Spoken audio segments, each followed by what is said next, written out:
Ladies and gentlemen, today we're infiltrating the largest cult hiding in plain sight.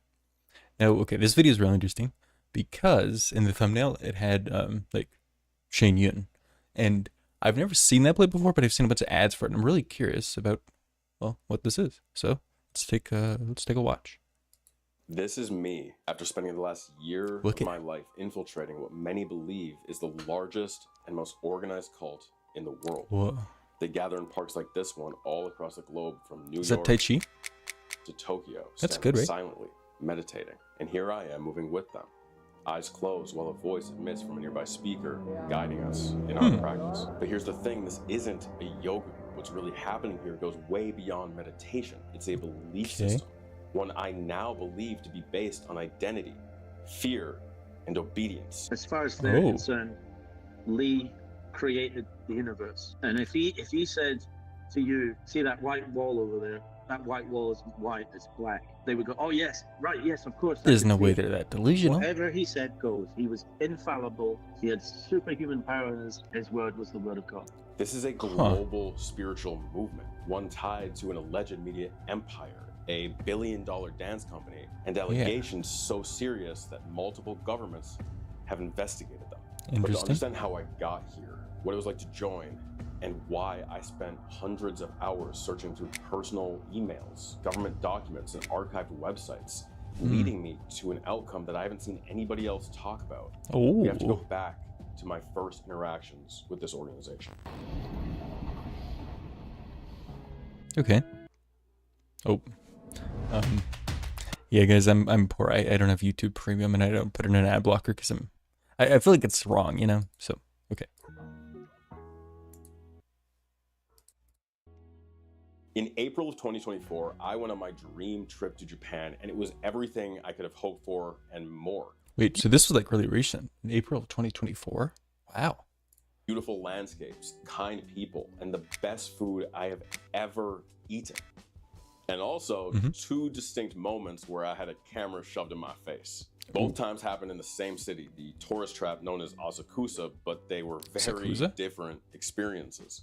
I've never heard of that place. Like, Asakusa. The places I always hear are just like Tokyo and like the capital. And like Kyoto, and like the places that were bombed during World War II, but I feel like you don't really hear about a lot of other places in Japan. Maybe I'm not in the Japanese culture, I guess, enough.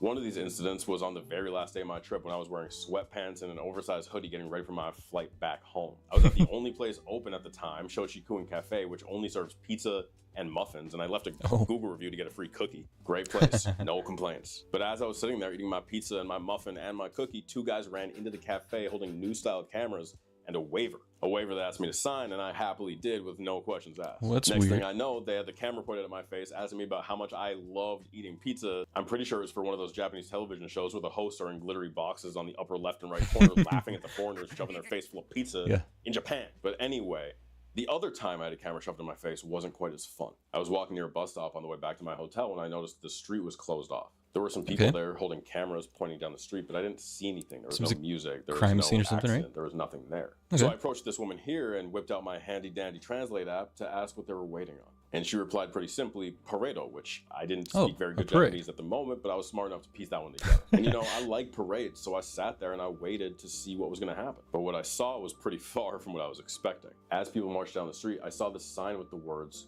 Falun Dafa, a name that sounded familiar, but I couldn't quite place. At least familiar? Man, maybe I'm just like not in Japanese culture at all. Like, does that sound familiar to any of you guys?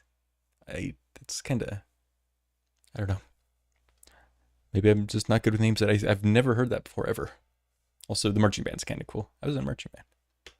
Not yet. While we were watching the parade, we were approached a few different times and given flyers, as you can see here.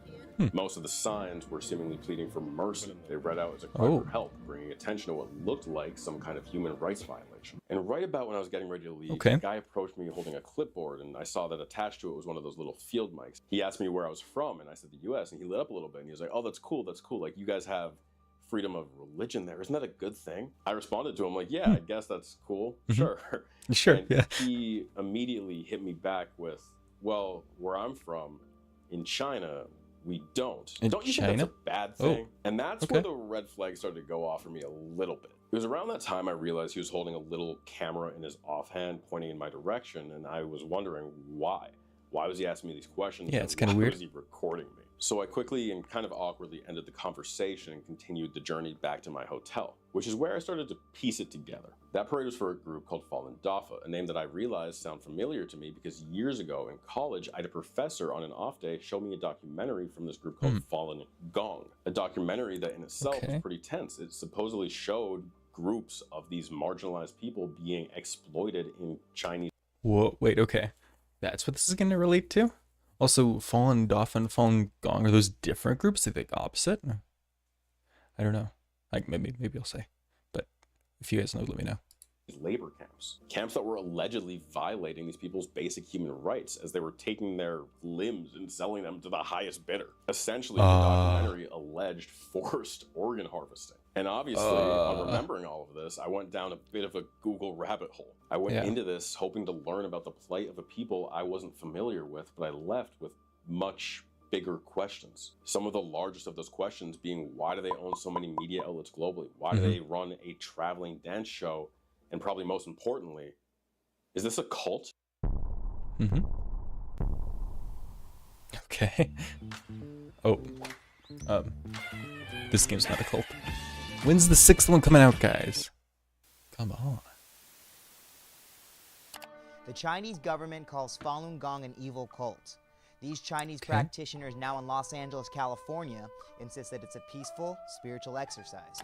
Well, you've probably heard of Falun Gong as a persecuted spiritual movement. I have and not. It really is. The Chinese Communist Party has done terrible things to it. But you probably haven't heard that Falun Gong has also become one of the most determined backers of Donald Trump. Here in Congress, and I'm a member of the United States Congress in the House right back here behind us, I've spent a lot of time working to strengthen human rights throughout Asia.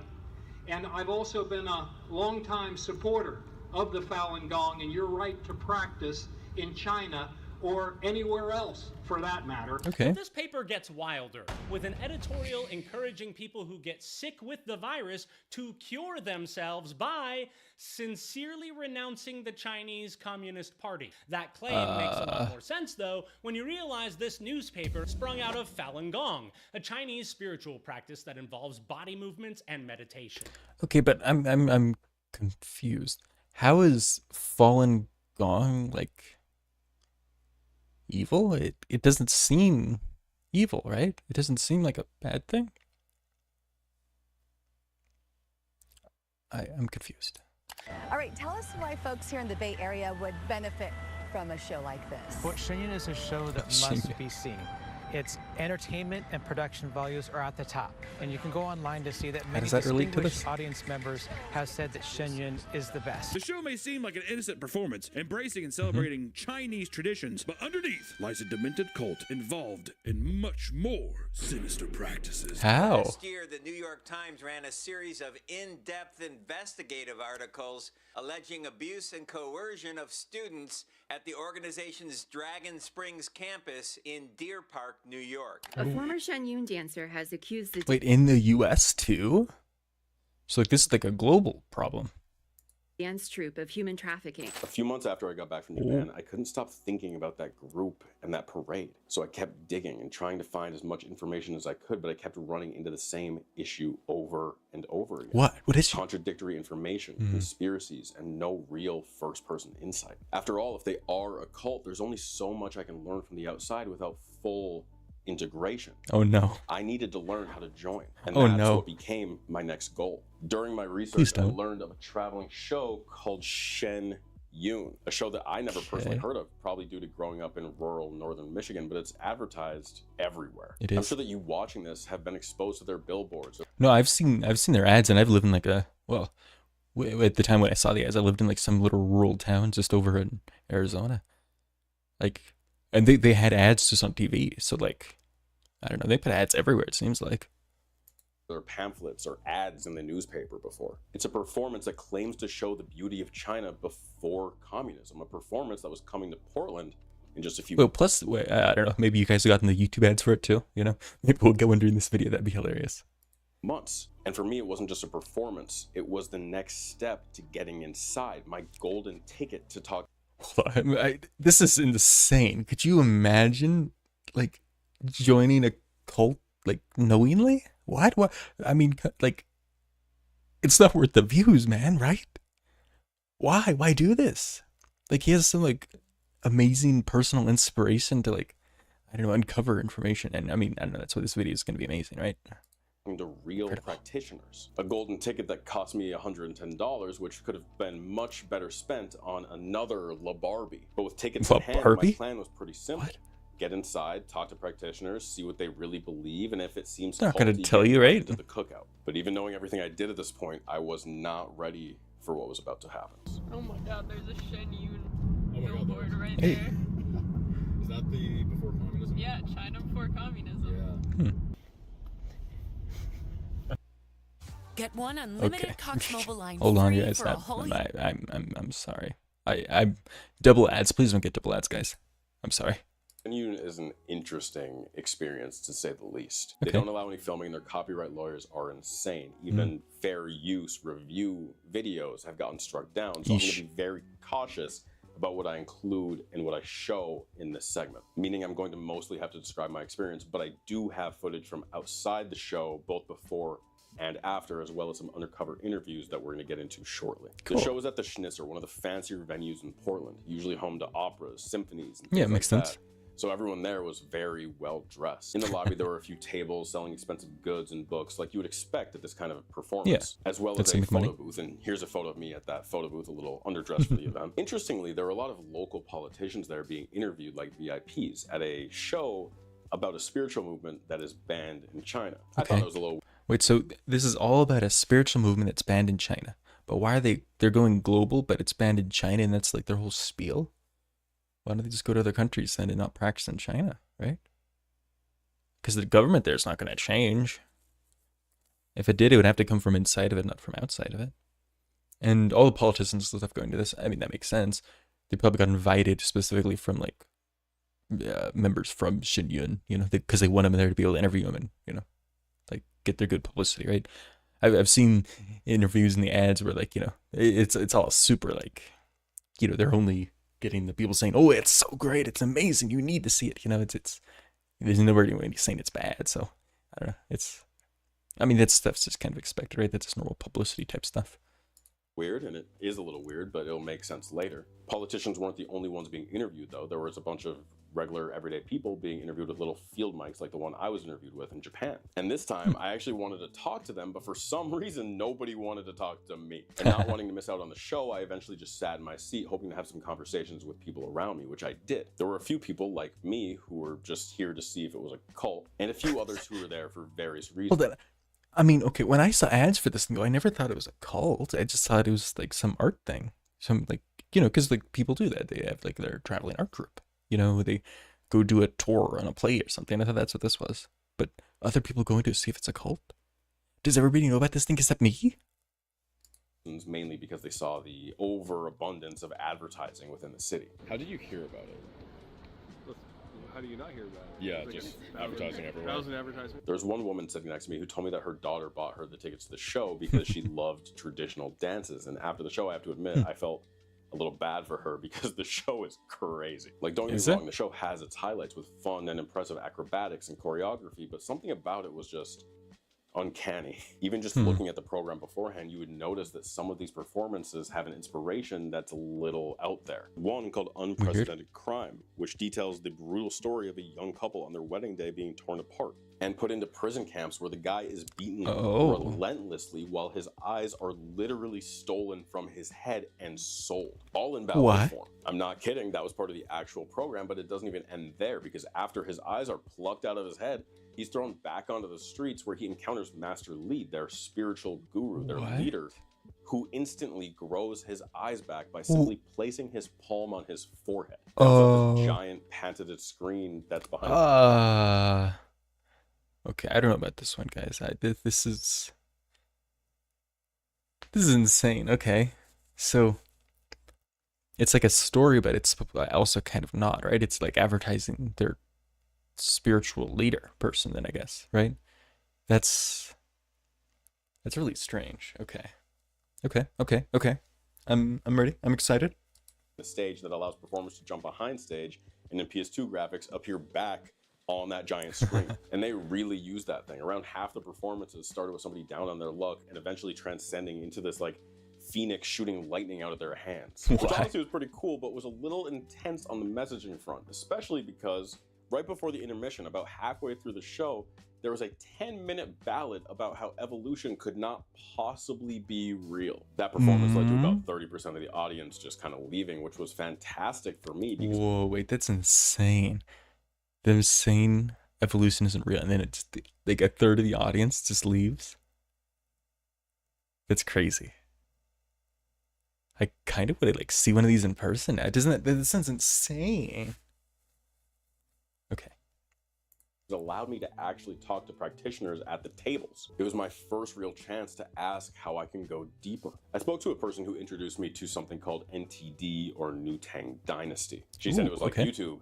It's not. It's a TV network tied directly to Falun Dafa, just like Shen Yun. I asked her a couple of questions, but she mostly avoided them, and I realized I wasn't going to get her off script, at least not in public. She ended up handing me a few different pamphlets, as well as a QR code for this, gajianworld.com, which is apparently just kind of the same thing as New Tang Dynasty. So when I realized I wasn't going to get much more out of her, I moved on to the table selling the books. Well, more accurately, one book in a bunch of different styles, specifically this book, the Zon Fallon. I tried to have a conversation with people selling this book, and as you'll hear, that went slightly better. Hey besties. All right. As you've probably heard, I haven't heard, guys. I'm sorry. Wait 1 second. Fixing. Oh, sorry, guys. Bonk. Oh, okay, I'm back. It's powered by. Cool. Okay, so you dancers, they do Falun Dafa practice, which is like mind-body exercises. So the body part, they do the 5 exercises. That's the body, for the body cultivation. And for the mind, they read a book, which is called Zhuanfang. Okay. The book originally written in Chinese, but translated into over 40 languages. We have English, Spanish, and Vietnamese here, along with Chinese. So this is a book they read to cultivate, so they can practice. I mean, they can perform at a high level. And that's the book that is talked about right there. No, but yes. Yeah. Huh. Why was it bad? Well, because I think the Chinese communist regime, communism is like atheism. They don't believe in any Buddha or anything. So this is about. Hold on. Is communism doesn't do they? I don't think communism imbues religion, right? Or anti-religion.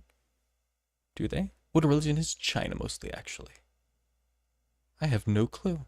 I'm very uneducated in this area. Hold on. I'm going to search because I'm very curious. Let's see. What religion is China mostly? Non-religious or practice Buddhism and Taoism with Confucianism. This lady just straight up lied. Huh? Okay. Interesting. Okay. That means he's in a cult, so he probably doesn't have total contact with reality, right? That's how it works. Isn't that strange, though? Cultivation, higher beings and moral values, which the government, the communist regime does not like. Okay. So they are well, atheists. We should all be in this world. They straight up didn't say that. Okay. All right. It's just because they're against your religion doesn't mean they're atheist. I think about anything higher, so they ban the book, and then they actually persecute the practitioners in China. I did that since 1999, so it's been 20-some years, still ongoing. So that's what we try to bring back the China before communism. They're trying to bring it back to China, but they're doing it outside of China. That makes no sense to me, right? Am I the only one not following this? If you're gonna make a change to China, you need to be in China, doing it. They're totally cut off from the world. You're doing a play here, so they're not gonna make your religion come back to China, right? What?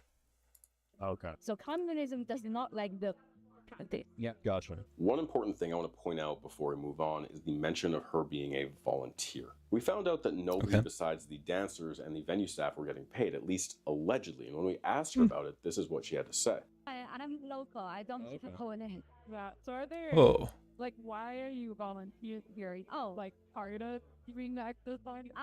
Yeah, because, I mean, I feel, because I grew up in China, and when I first read about this, I'm like, it was about like, like self-immolation. They made a whole video about it. That was the first time I cared about it, and I was like a pretty hostile to the show. Even I tell people not to come here for years. Then suddenly one day I realized I was wrong. So I'm like, I have to make it up by helping people to realize what Shen Yun is really That's about. kind of strange. So that's why I'm here. Because I don't know, man. That just seems like such a weird, like, fishy answer. Like, there's got to be some. It sounds like she's forced when she's saying that. You know what I mean? Maybe I'm crazy, but I don't know. Okay. Sure. Whatever you say. like, within like, I have friends who wants to go. I said, don't go, don't. They burn themselves to go to heaven. But that was really a book, lie. So I read the book myself, and it says we need a body to count. Look at they put the book on a golden pedestal with their like monk people carrying it. This is insane. You cannot kill yourself. The killing is already a sin. Killing yourself is also a sin. So they don't do any of that. But the communist regime has been like lying about this show, about them for so many years. And I feel like it's my responsibility to come and help clarify everything. Now, obviously, there's a lot to unpack here. First of all, she's a volunteer and she does this all for free, which personally couldn't be me. And second, she's volunteering because she once heard of an event that ended in self-immolation. Thought it was horrible. Hold on. Self-immolation? Setting yourself on fire, especially as a protest against something. That's really interesting. I've never heard that word before either. We're learning what's a new step today, guys. And put the blame on practitioners of Falun Gong, but years later feels so guilty about it that she now dedicates her entire life to correcting that misguided blame. And the way to make up for it is by volunteering at a dance show, which, like, what? Anyway, let's talk about that event that she was referencing. She was referencing one of the most infamous and debated incidents tied to Falun Gong. On January 23rd, 2001, the Chinese New Year's Eve, 5 people lit themselves on fire in Tiananmen Square. One of them, a 12-year-old girl. Another, and the only one to perish on the scene, was that girl's mother. The Chinese government alleged that there were Falun Gong practitioners trying to reach transcendence, trying to reach enlightenment. Beijing's deputy mayor even said, cults exist in every country. The way governments deal with them differs, but resistance against cults is common practice. A statement that Falun Gong wholeheartedly disagreed with. They said it was a hoax, a setup. They alleged it was propaganda by the CCP, orchestrated to turn the public opinion against them and justify mass arrests. After all, this event happened just 2 years after a 1999 protest that I will talk about in depth later on that allegedly triggered the prosecution of Falun Gong. Like, I don't know, with the information I've been given so far, it makes sense to me that China would ban their book after people are lighting themselves on fire. Like, you know what I mean? That makes sense so far. So I don't think China's done anything wrong here. I'm sure we'll learn more as it goes on, but this is so strange. This is all new to me. It's insane. Since this event, people involved with Falun Gong have made several documentaries, news outlets, and even YouTube channels to push that narrative. A narrative that they've been pretty consistent about since day one, as seen in this article written just a few months after the incident from the Washington Post. Quote, Falun Gong leaders insist that the 5 people could not have been members of their movement, which promotes a blend of Buddhism, Taoism, and traditional Chinese breathing exercises. But here's the thing, that narrative is a little shaky. Almost every source I found covering the incident, every deep dive, every video, all footage has come from Falun Gong practitioners or people connected to Falun Gong. One of the most visible examples, China Uncensored, a YouTube channel with over 2 million subscribers. Hi, welcome to China Uncensored. I'm your host, Chris Chappell. Now, if there's one thing I hate more than anything else, it's facts. The host, Chris, pushes a very specific worldview. one that is anti-CCP and pro-Falun Dafa to an audience that is already primed to believe the worst about China. He says he's independent, but until 2020, his videos were cut up and broadcast on NTD, the same platform that they gave me the QR code. Interesting. For Okay, so they're in cahoots. Chris used to work for the Epoch Times. Epoch, or Epoch Times, is a far-right news publication that is pretty much just QAnon. They have a website, but their main hustle are these newspapers. And they seem to be doing quite well. After all, they have Dave Ramsey writing financial advice columns. Now look, I'm not saying it's impossible a government would do something as dramatic as staging those burnings. History is full of worse things. But what I am saying is that this event, that self-immolation event, is more than just a piece of history. It's a narrative weapon that both sides use to push their own agendas. Absolutely. And that was the moment she was talking about when she said, They made a whole video about it. That was the first time I heard about it. now, while that story is wild, believe it or not, it's not the most interesting thing I believe she said during this interaction. The thing that really stuck with me was that she was a volunteer. It's kind of concerning because according to, well, everyone. Oh. Every dream has I don't see why it really matters that she's a volunteer, though, right?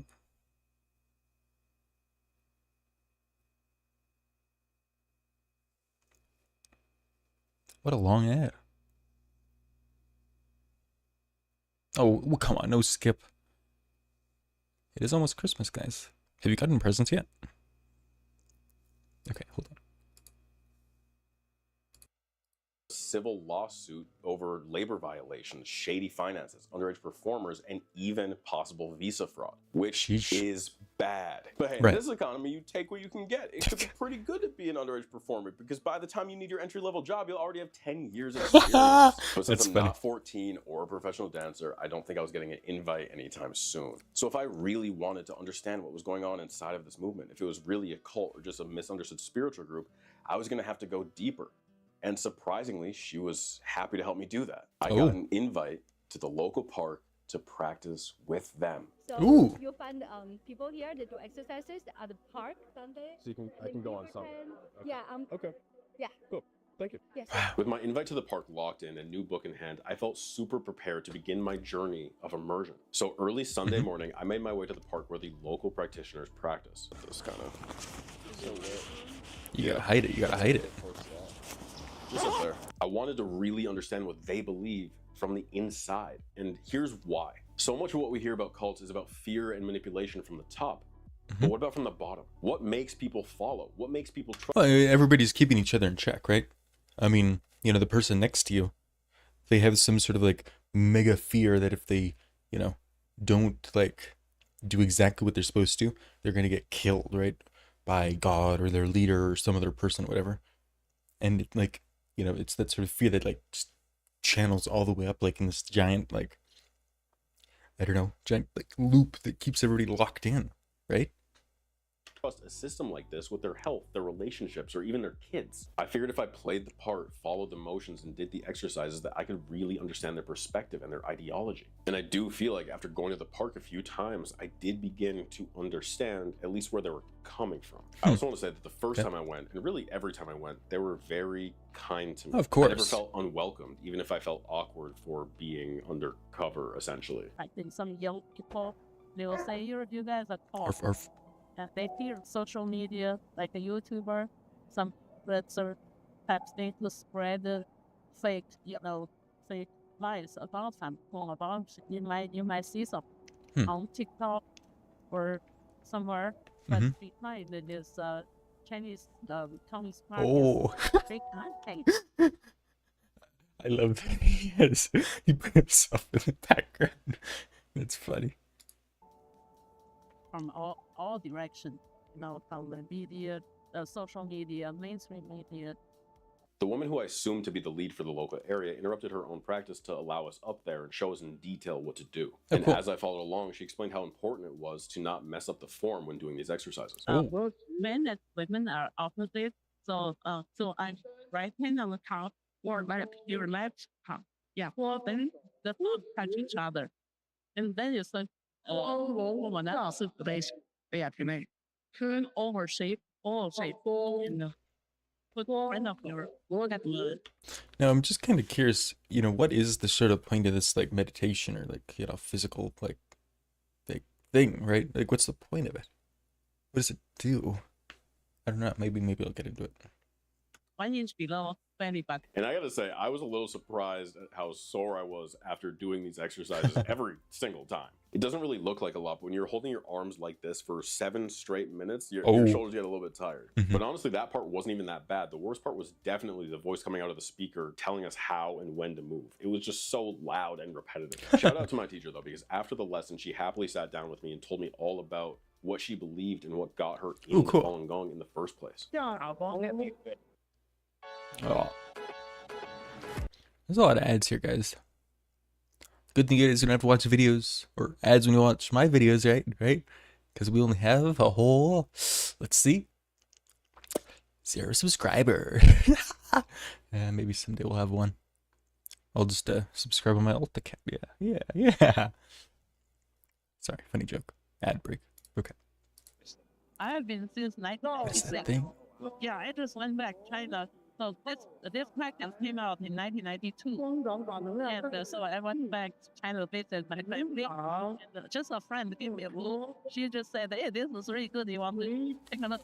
So I thought, "Wow, it's really good," because I didn't have a disease or anything else. And I thought, "Wow, this is the way to live." And while I do think it's interesting and a little alarming that she told me she didn't have a disease when she joined, which is definitely a gateway for people who are in unfortunate situations to get caught up in spiritual movements or alternative medicines. True. I want to focus more on what she took away from this book. She mentioned this being a good way to live. And here's what she means. At least there's like morals inside of the book, right? Hopefully this guy read the book. On the surface. Truthfulness, compassion, follow.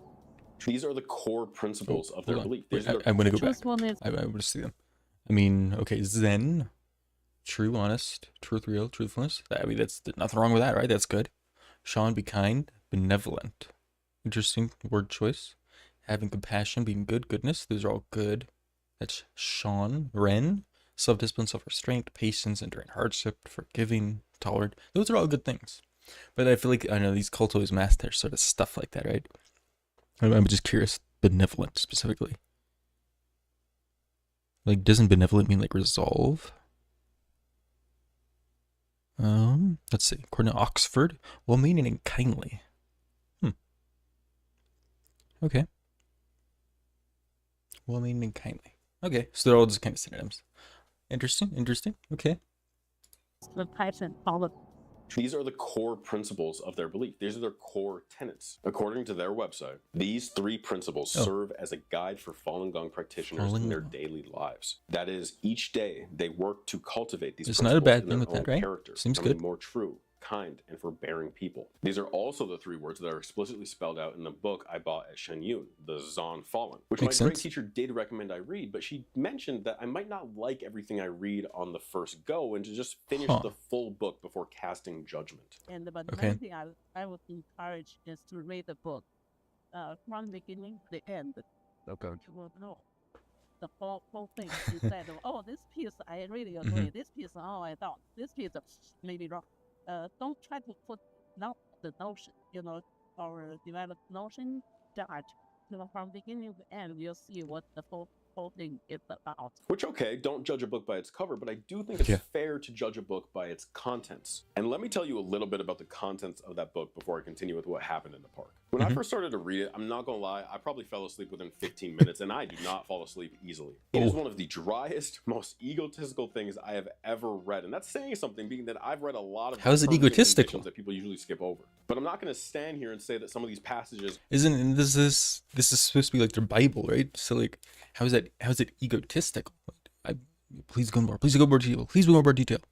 Aren't absolute bangers like this one. In ordinary human society, you compete with others for fame and personal gain. You cannot sleep or eat well, and your body is in very bad shape. Okay. When your body is seen from another dimension, the bones are all black. What? With this body, it is impossible for you not to have any reactions when it is all purified at once. Thus, you will have reactions. Some people will throw up and have loose bowels. Many practitioners from different places have raised this issue previously in their experience reports. Really? Teacher, after attending your class, I was looking for a toilet all the way home. Okay. Like, that is some compelling stuff. It reminds me of the Barnes & Noble phenomenon that makes their customers annihilate their toilets. If you don't know about that, you should look it up.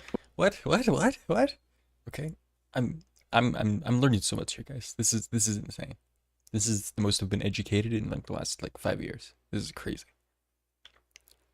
But really, a lot of this book boils down to Li Hongzi's ego and his belief that he is supernatural and can cure people's illnesses, but won't, because it is not the right thing to do. Because if he did, he would become way too attached to their lives. He also has an interesting fixation on how aliens allegedly gave humanity technology and unnatural... What? Okay, hold on.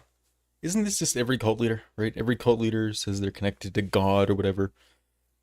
Or like they're God themselves and they have all these powers and just people believe him, and that's why they have to do the things the person says. And you know, they print out these books that seem so official and makes everybody believe. It's this kind of is just a standard copy paste cult, it seems like, you know.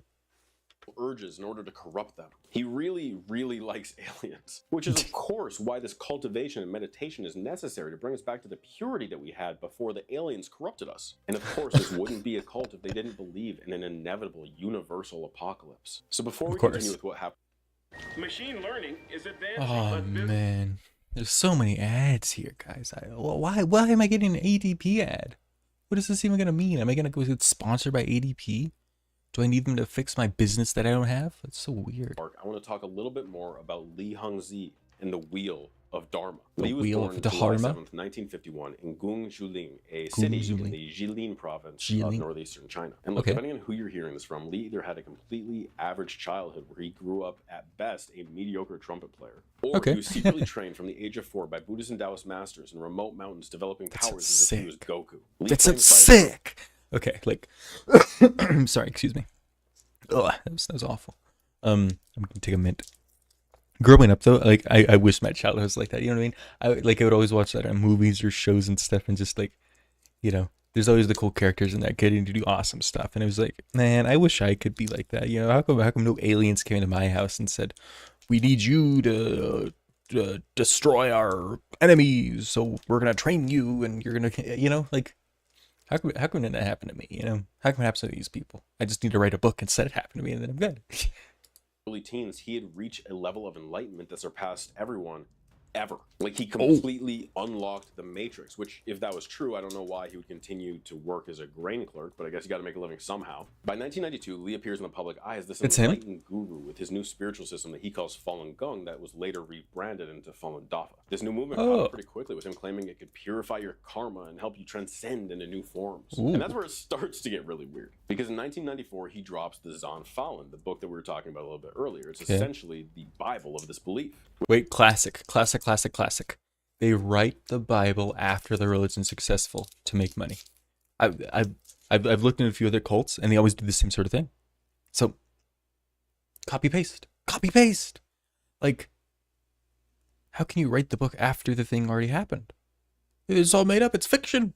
Which, by the way, if you're wondering what the Falun even is, it is this. Li claims that when you read his book or follow his exercises, he spiritually implants it in your body where it spins constantly, absorbing energy from the universe and removing black karma from your soul. And I don't know, maybe I just had too much black energy for it to successfully install, because according to Li Hongzi himself in a conference in Houston in October of 1996, he said this while responding to a student's question. This was the student's question. Different races have different heavenly kingdoms. Why don't black people from Africa have any? To which he responded, black people too have divine beings that created them. It's just that they forgot them rather early. But I don't want to reach. That's probably not why it didn't work. It probably didn't work because also, according to Li Hongzi, in that same press conference, he said, quote, after mixing blood, people no longer have their correspondence to the divine beings of the heavens. Because essentially, after mixing races, you're no longer allowed into these heavenly kingdoms because, according to him, each race...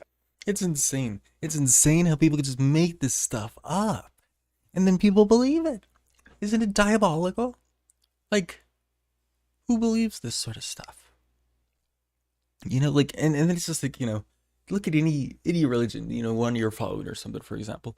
And if you dig deep enough, there's some crazy stuff in there, you know.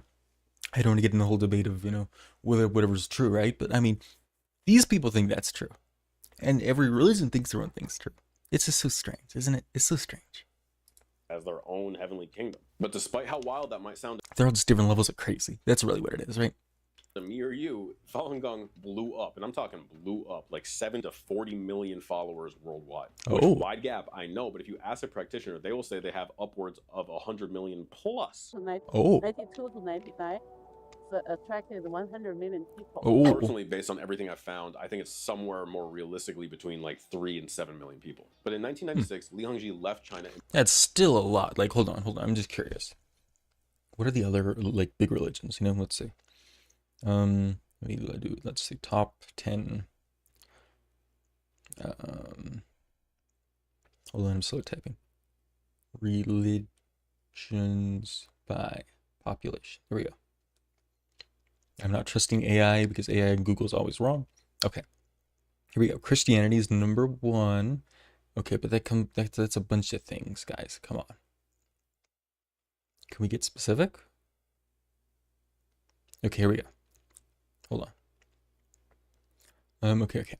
Catholicism, Protestantism, Orthodoxy, Sunni Islam, Shia Islam, Vaishnavism, it's a type of Hinduism. No religion's the next with 1.1 billion followers. Then Buddhism, Theravada, Mahaya are the big ones. Chinese folk religion is the next after that with 400 million. And they said they were at 100 million. These guys aren't even close to the top 10. They're like scraping the floor. Man, okay. Interesting. Cool. Little fun fact. All right, back to it. Moved to the Big Apple, New York City, where he began to travel and share his teachings, hence the lecture from Houston I just referenced. 1996 also happens to be the year that my teacher from the park first learned about Falun Gong. Both 1998 and 1999 were both pretty fundamental years in the foundation of what Falun Gong eventually became. Is the leader still alive or did he get killed? Because normally these cult leaders get killed. In February of 1998, Li was granted permanent resident status by the U.S. government and began founding a place known as Dragon Springs, which today is a training center for Shenyun Performing Arts, Feiten College, and Feiten. Oh, that's creepy. Hold on. It's going to get into some dark stuff with that, isn't it? Eek. Academy of the Arts. It also, since 2000, has served as Li's permanent residence and headquarters. He's not dead. I could go on and on about it, but I don't really want to drag on. By 1999, Falun Gong had exploded in popularity in China, mainly via word of mouth. This practice, people just go to public park, do together, and every morning and night. So that's the whole. Every morning and night. There's no, some media or some channels, all word of mouth. Oh, come on. Because there are all kinds of exercise in China for like people understand why they endure. You endure pain. Okay. Why do you have to,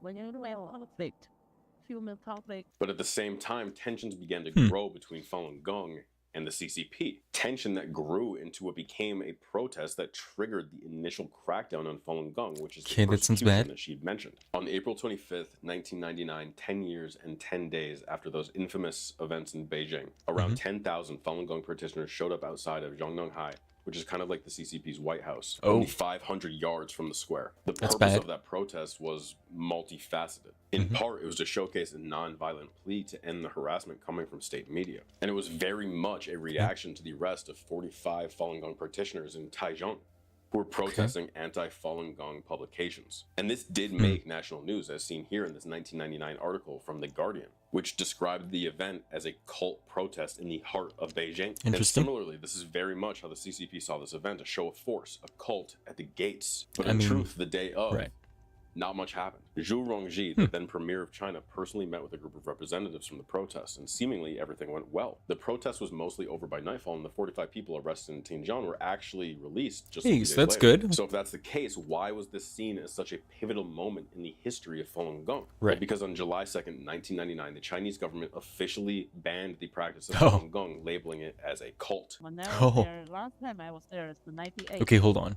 Before the persecution. If they labeled it as a cult, there's got to be some deeper stuff in there, right? There's got to be like a bunch of layers. They're not going to just call it a cult. Maybe China's different, but like, certainly they must have investigated, right? They must have found some bad stuff. Must have. Tons of people in that park. Yeah. Like this. I don't need to know anybody yet over there, but I just joined them. So, but persecution started, lots of people being arrested, and people have to go underground. Oh, okay. But in China, even you tell people about Falun Gong, you might get reported to the police, you get arrested. You just say a little bit. So I go Falun Gong, and they will call police, arrest you. It's that kind of thing that for me, since the persecution, I never went back to, and I would say it's a form of persecution too. That my youngest son never left China, and before we always make our older sons back in every year. Interesting. This led to mass arrests and an unbelievable amount of propaganda from both Falun Gong and the CCP. Sure. Some of the details of that prosecution and things that Falun Gong is alleging that the CCP is committing are insane. From forced labor camps all the way to systemic organ harvesting accusations. Hold on. And that's Is that the government saying? That Falun Gong is alleging that the CCP is committing are insane. They're saying that China's doing these things. Insane. From forced labor camps all the way to systemic organ harvesting accusations. And that's something that I'm going to dive into in depth in just a little bit. What did the government say they did, though? What did the government say they did?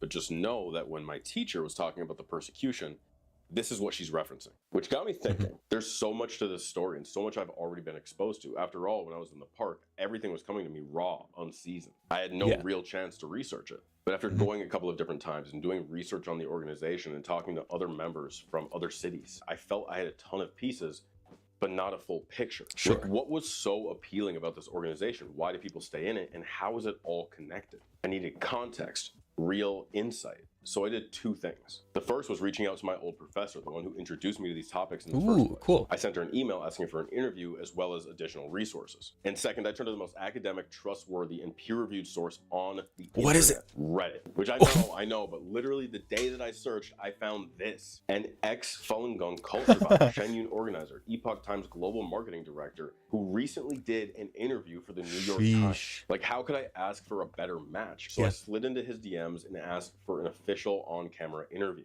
And at that point, all I could do was wait. He's gonna say no, right? Take 50% off Christmas. Come on. Okay, these Christmas, they're not even a sale, man. Like, the prices are so marked up. It's not a sale. It's not a sale. Also, you know the economy's bad when you're getting a Christmas ad before Christmas for 50% off. Because they just want you to spend money on them before you spend your money on something else. That's why they're giving you 50% off now. Sheesh. And I didn't have to wait very long because the very next day, my old professor responded to me. And while I'm grateful that she did, she mostly ignored my request for an interview, instead opting to send me a whole flood of links. All of these links were sourced from Falun Gong affiliated websites. Most of them are just different pages on the site called Falun Info. One of these links, though, in particular stood out to me. It was from a documentary called... And okay, I'm just gonna say, W professor right there, you know?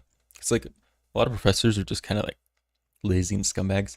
But like, this person actually like cared enough to help like an old student. Isn't it? That's awesome. That's awesome. Like, man, props. Letter from Masanjia. The premise of that film in particular is really interesting. A woman from Oregon, shot at the crib, buys a Halloween decoration from Kmart. And as she unboxes the loot, she allegedly finds an allegedly real handwritten note that came from a Chinese labor camp. Come on. The pretty rough conditions there. The letter, which was a combination of English and Chinese, but mostly English, allegedly came from a guy named Sun Yi, a Falun Gong practitioner who was imprisoned in China. This dude was apparently arrested in 2008 and allegedly wrote about 20 SOS letters during his time in this labor camp. Interesting. And after his release from said labor camp in 2010, okay, it's maybe believable.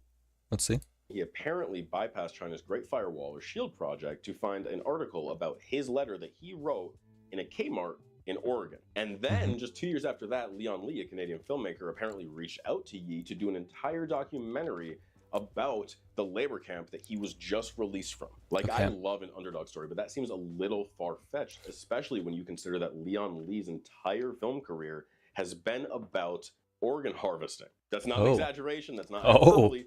Every single film that he has directed alleges that people are getting their organs plucked out like a game of Operation, which to me implies one of two things. Either this is a desperate and repetitive call for help into the void because no one's really listening, which I really don't think is the case because half of these are just Hallmark level dramatizations that are not journalistic in nature, or it is simply propaganda. And at the moment, I'm inclined to believe the latter because most Falun Dafa associated media is a mix of half-truths and blatant propaganda, all for the purpose of pushing a specific narrative, which in the global West is a pretty easy thing to get away with. Yeah, definitely. Most Americans misunderstand China entirely. Most people conflate the CCP with all of China or believe in a Black Mirror-style social credit system that is grossly over-exaggerated. For example, there was a blatantly untrue narrative about park benches having spikes in them if you don't continue to pay, which is why I believe films like this are so effective at pushing these narratives. While I'm grateful to my old teacher for providing these resources, I didn't ultimately learn anything new about the movement. Because other than the film I mentioned, most of her links were just Falun Dafa associated websites, most of which feature quotes from other Falun Dafa websites,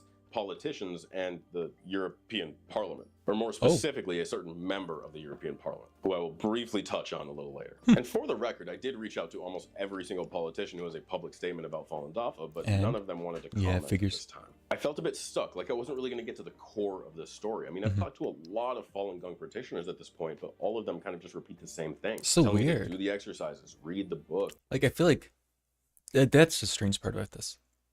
Normally, with, I don't know, cults, isn't there normally an easier way to get, like, a higher level up, or, like, to the top? Like, just, I don't know, broadly thinking, right? The way this is structured, there's all the people. There's the one who, like, organizes the event at the parks and stuff, whatever. But those people who organize the events need to report to someone, right? And, like, so that person would know some more information. And then there's, like, a committee of people coordinating all the people at the parks. Or, but maybe the way this is all structured, it's all just so old and repetitive that they don't have to give them anything new. So, like, but there still must be some connection to be able to, like, go up. I don't know. We'll see what he says.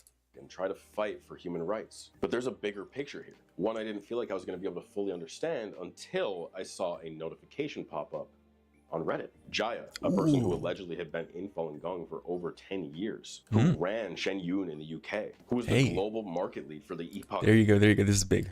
Times, responded to my DM. He agreed to go on camera and share his story. And what you're about to see is an edited down version of a 2.5 hour long interview that I did with Jaya. If you want to see the full thing uncut, you can do so. I just gotta say, this guy is amazing. He is the props, like, nice job.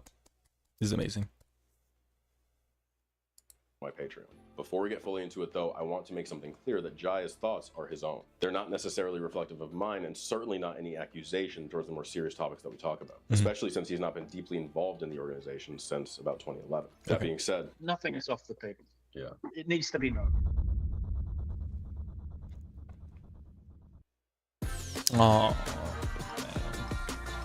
I don't have a business. I don't need this. I can't skip it, man. I swear YouTube knows when you're watching and you want to skip because they don't give you a skip button. Release GTA 6 already. Okay. Now Jai's life hasn't exactly been ordinary, as he'll explain. Before Falun Gong, he lived through not one, but 3 cults. So my name's Jai Mangalam Gibson. I was born in England into a... Poor guy got sucked into 3 of them. You know, there's like a thing where if you're like, one sort of thing happens to you, you're more likely to get, like, for it to happen to you again. I feel like that's this poor guy. A cult called the Fourth Way. It didn't actually start off as a cult, but ended up becoming a cult, and it's still going. Its base of operations is in West Virginia, America. Can we stop all the cults? It's awful. Like, we need to free up people. I don't know how we need to, like, organize this, but we need to stop all cults. It's awful. America. It's called the Claymont Society. I went to school there. In West Virginia when I was around 10 and 11. I left home at 17. I had a sort of a mental breakdown at school. Going to school was causing me so much anxiety and stress that my parents thought it would be best that I leave. They sent me to India to live with my brother, who was living over there. Brother? And still lives over there. What? How? You have a brother in India? Huh? Okay.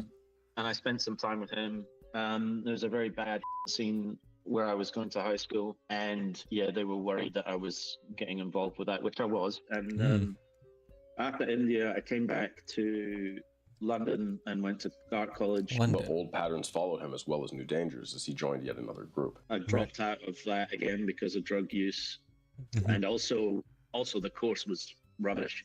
I left that. I was looking for work, and I came across this other cult called Friends of the Western Buddhist Order, which my brother had been involved in, which is how he ended up in India. You're sort of cajoled into whether you want it or not. So that was a pretty ugly cult. I escaped that quite narrowly. And a bit later on, when he was starting to get back on his feet, he ran into yet another rather controversial organization. And then I came across the Scientology stuff. They went for free personality tests. And I thought, hey, that's cool. Well, you know, as someone who's struggling to not be socially inept. It's so sad that they target people like that, you know? That's why they give them free personality tests. Isn't that insane? That is so awful. So evil. I thought, oh, that might be quite useful.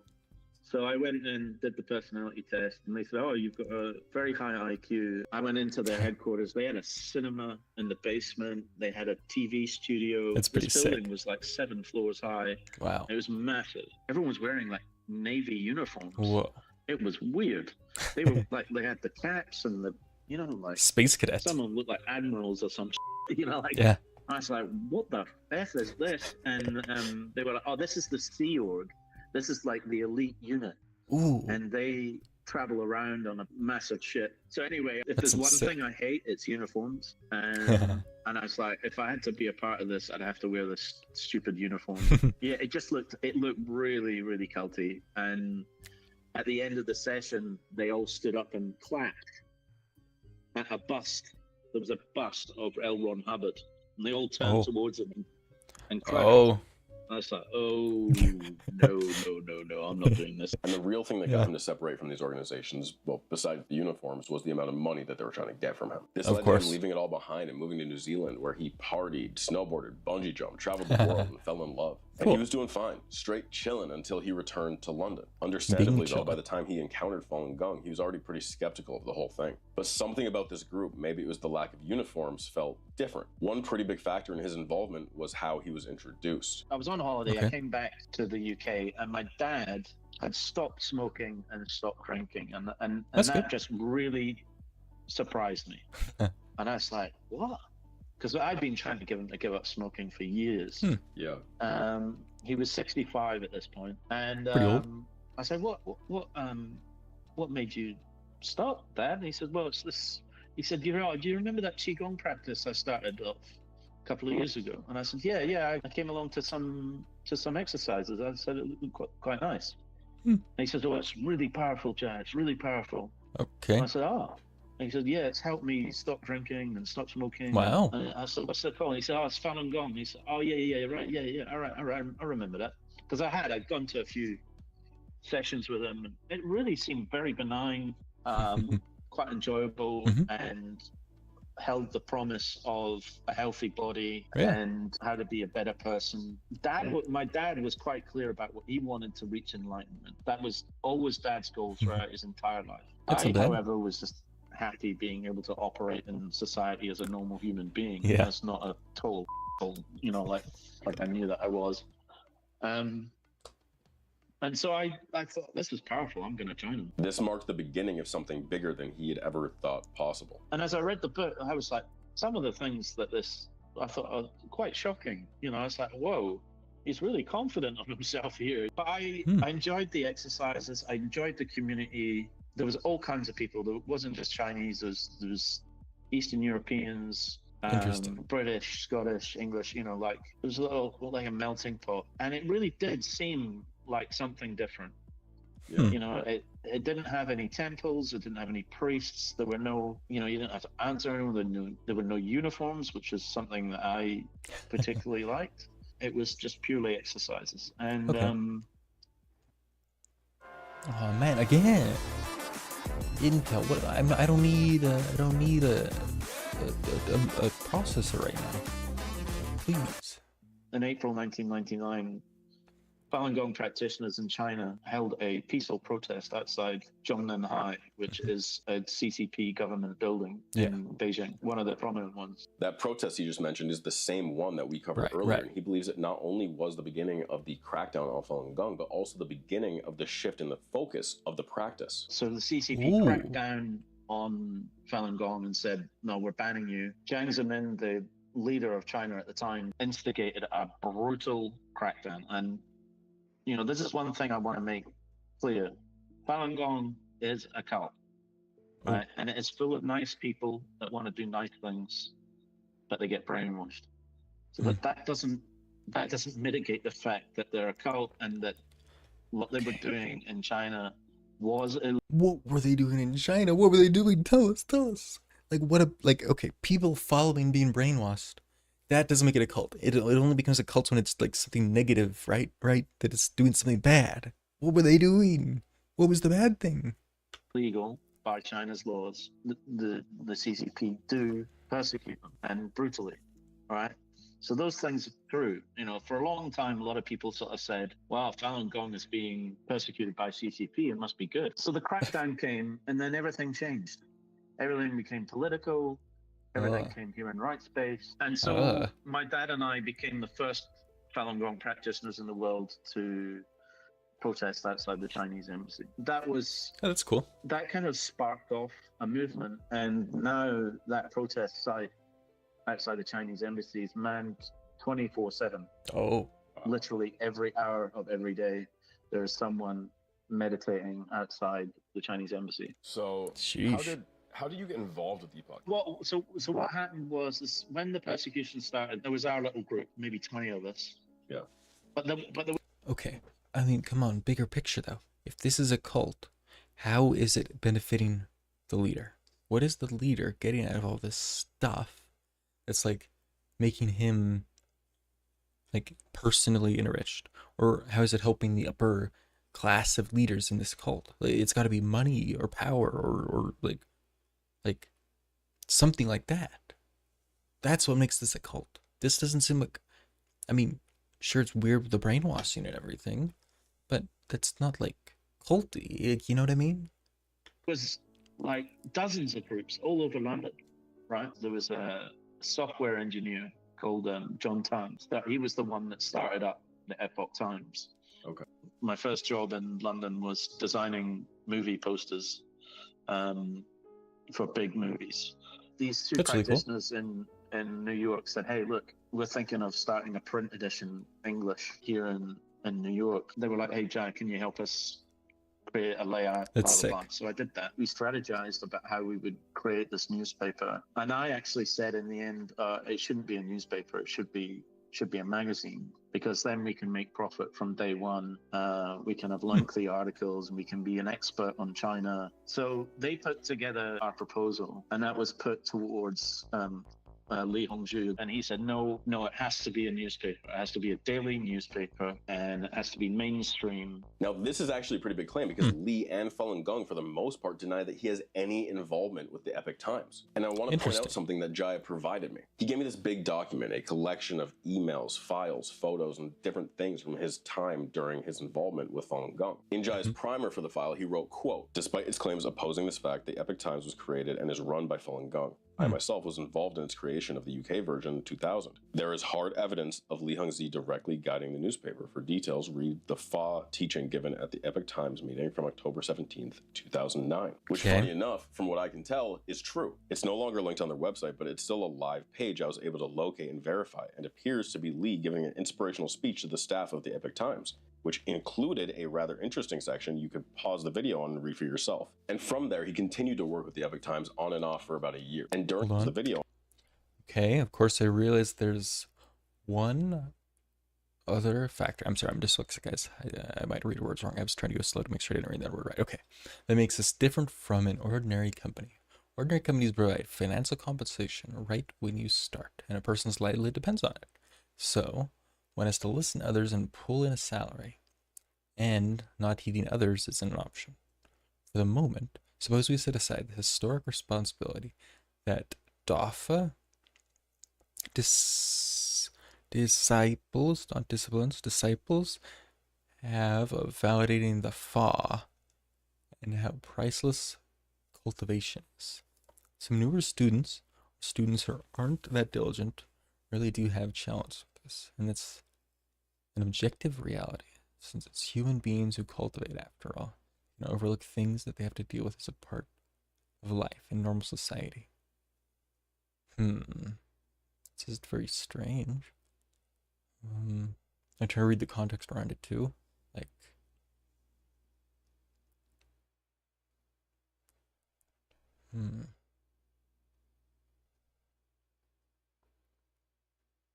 okay. So the company is definitely seemingly connected. Huh. on read for yourself. And from there, he continued to work with the Epoch Times on and off for about a year. And during that time, he came across an opportunity that would change the trajectory of his life going forward. I started my own business in London, a marketing agency, eco-friendly, ethical. It was all the rage at that time. Yeah. Did quite well with that company. Had, a bit of surplus cash. The entire Epoch Times ran off of volunteers, right? No one got paid for years in the beginning. Everything was volunteer. The printing of the paper was donations from practitioners. Practitioners paid for everything. Awful. And did everything for free. So they came up with a workaround. Instead of donating £120,000 directly, he would buy ad space in the newspaper for that amount. And that allowed them to scale up pretty quickly. I put £120,000 into this, and we made a big go. That's we got uniforms, we got distribution staff, we hired an office. It was all go. But then something big happened. John Tyne and Stephen Gregory were just like, no, it has to be one company. And at first, I just didn't understand this, but it was all about control. Because if we had our own company, then they didn't really have control of that. Right. And so they forced me to shut it down. They forced me to step down as CEO. And I said, well, if you do this, I'm going to lose all my money. And they didn't care. They didn't care at all. Huh. And so I said, well, who's going to run the operation? And they said, well, can't you step down as CEO and just run it anyway? And I was like, that's insane. That's not going to work. Jaya alleges that John Tang, who founded the original version of the Epoch Times in 2000, essentially forced him to shut down his business because they didn't have full control over it. A serious accusation, especially in hindsight, now considering that Tang stepped down in 2024 around the same time that the feds began investigating the Epoch Times for alleged financial misconduct. Okay. Man, I don't need Canva. What would I use this for? I have GIMP. Isn't that Black Friday? The Black Friday? More people are trying to steal our money. Come on. Come on. Jeez. And I'm not saying that's suspicious, but it's kind of like when Drake said he expected the Epstein angle in the Kendrick beef. Like, why would you say that? Anyway, this was a pretty... Okay, but I mean, come on. Like, so this is this guy's side of the story. Like, of course, he's the one sharing it. And it's his perspective. So, of course, he's going to want to make them look bad and everything, right? There are bits of truth in there for sure. But why would they want full control of this thing? How does this benefit them? It's publicity. I understand that part of it. But why do they need that? How does this benefit the leadership? Bad time for Jai to step down from his main source of income. What followed heavily influenced his decision to become even more involved with Falun Gong. And then the global financial crash came. My wife got a job, supported us. It was pretty grim. It was a pretty grim time. And my wife basically said, oh, look, I've had enough of this. This sucks. I want to go back to New Zealand. So I said, you know what? Yeah, go back to New Zealand. I got asked by someone in New York to come to New York and say, look, I'm sorry what happened in the UK, but we believe that you can do really good here. Like, under our control, you'll be looked after. So my wife went to New Zealand. I went to New York. So that was it. His wife moved back to New Zealand and he moved to New York, where he continued working, continued to support this organization. And as you could probably guess, when he got to New York, things weren't great. There was no leadership. No one had health insurance. There were no contracts. It's highly illegal. And I said, we're breaking a lot of labor laws here. Yeah. Probably some tax laws too. Everyone just sort of did what they wanted. And one of the reasons for this is so weird. Why would you apply for a job like this that you don't? I mean, are they even getting paid? I don't understand. This is so strange. That you have to realize, like, throughout the teachings, you have to remember that every single practitioner is being told that they are a god. You're a god.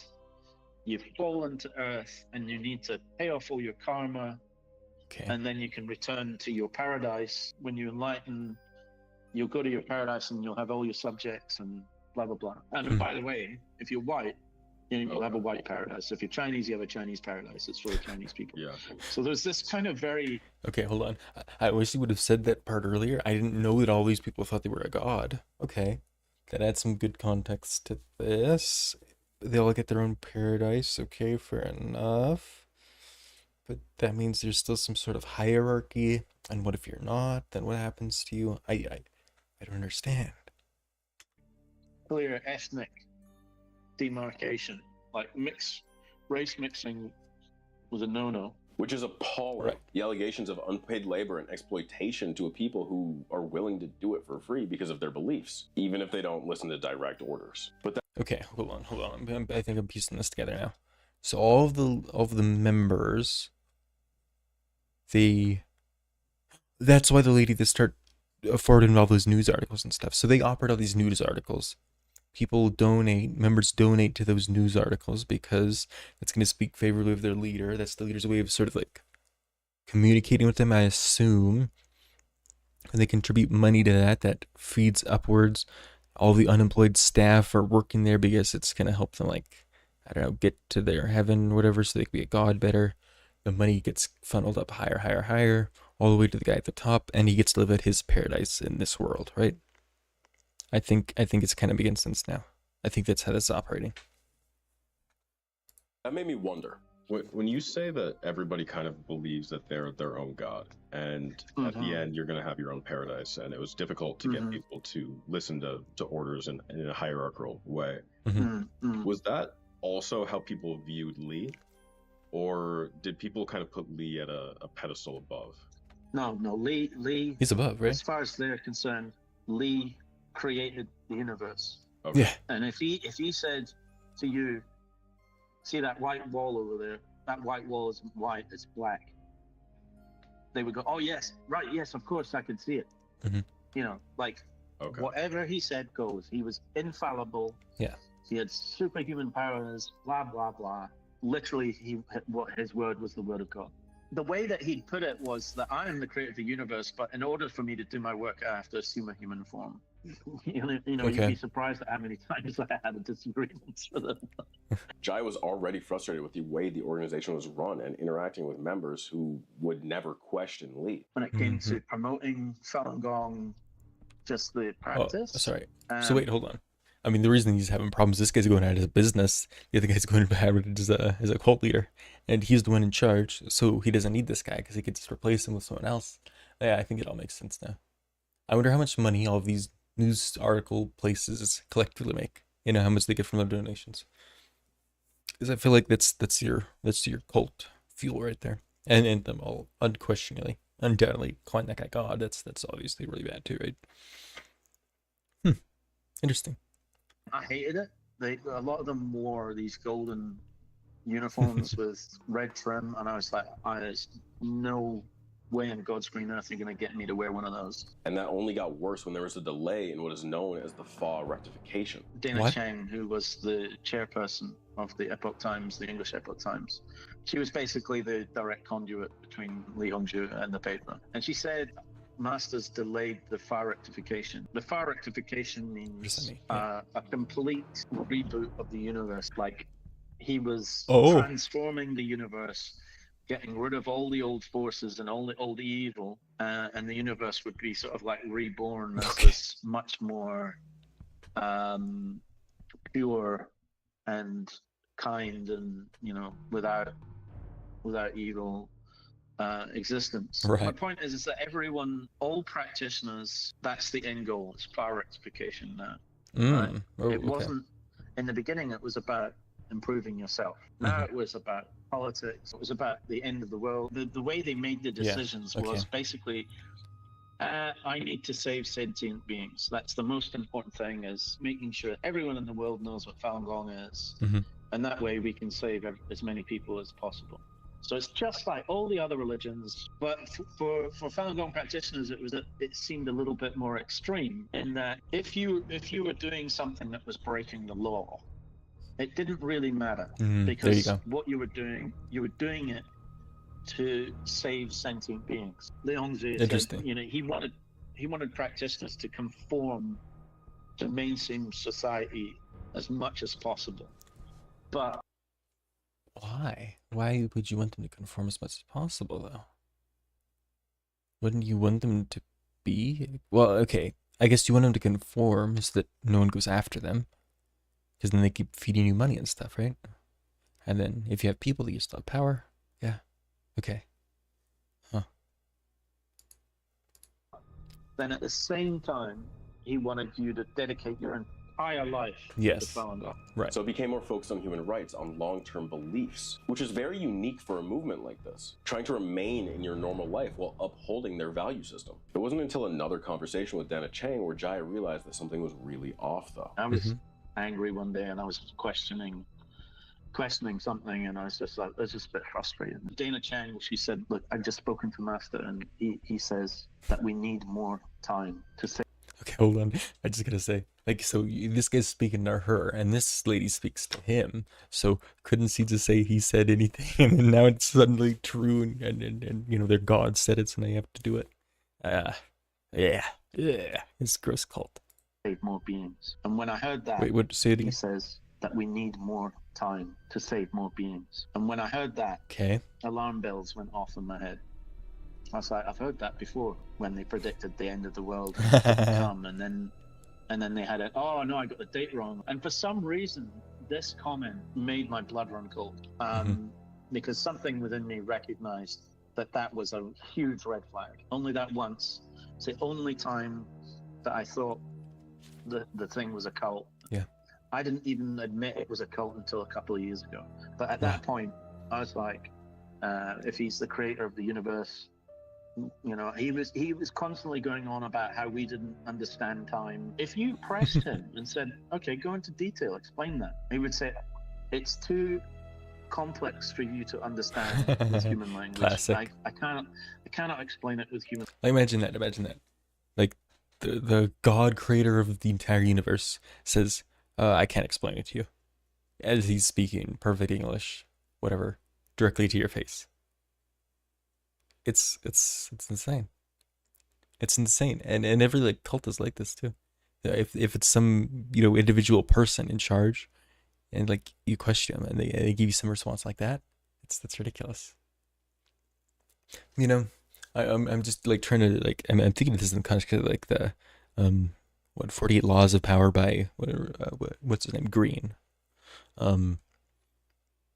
A lot of those cult leaders follow the exact same sort of things of the laws of power, like in the laws of power, it's literally one of the laws is to get a cult like following, and then to like always say less than you have to, and there's I don't know, there's something about like I swear there's something about like not making promises, right? And these people fail when it comes to making a promise about the end of the world or something, because then people realize the cracks.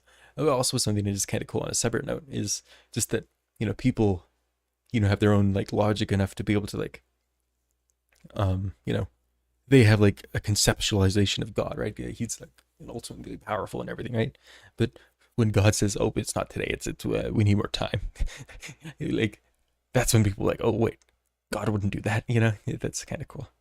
Language. I mean, what you have to remember is he doesn't speak English. Mm-hmm. The creator of the universe doesn't speak English.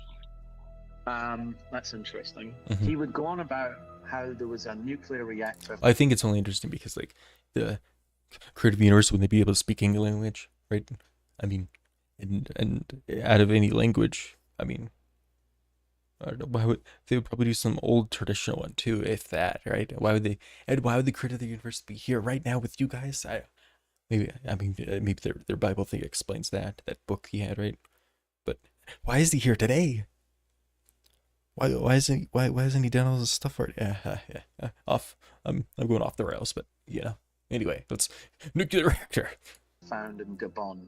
Like for some reason he was obsessed with this. Scientists are sort of saying this is the only natural case of nuclear fusion that has happened, but it must have happened millions of years ago. Mm-hmm. But he said, oh no, that was a previous civilization.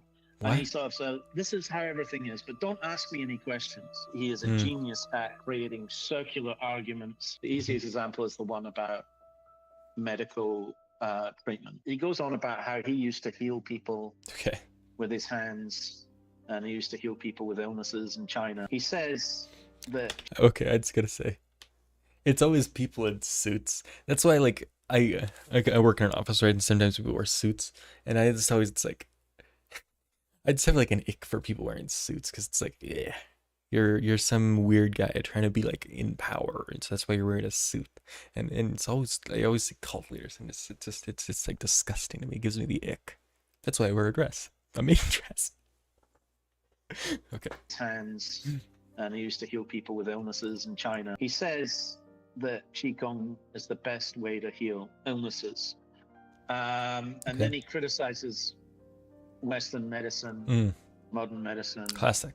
And says it's no good, which is just demonstrably not true. You know, like there's no evidence at all that backs this up. And he says, you know, look, if you're feeling ill and you feel like you need to go to the hospital, you should go to the hospital. Okay. Right? Yeah. After saying that Western hospitals are right, ridiculous. You know, ridiculous. After saying that Qigong is the best way to practice, right? He sort of says people who go to hospital and doctors and take medicine are basically bad practitioners because they don't have faith. Which from the outside looking in, classic cult thing. You don't have faith. You don't have faith. That's why it didn't work. That's why you can't do this thing. You don't have faith.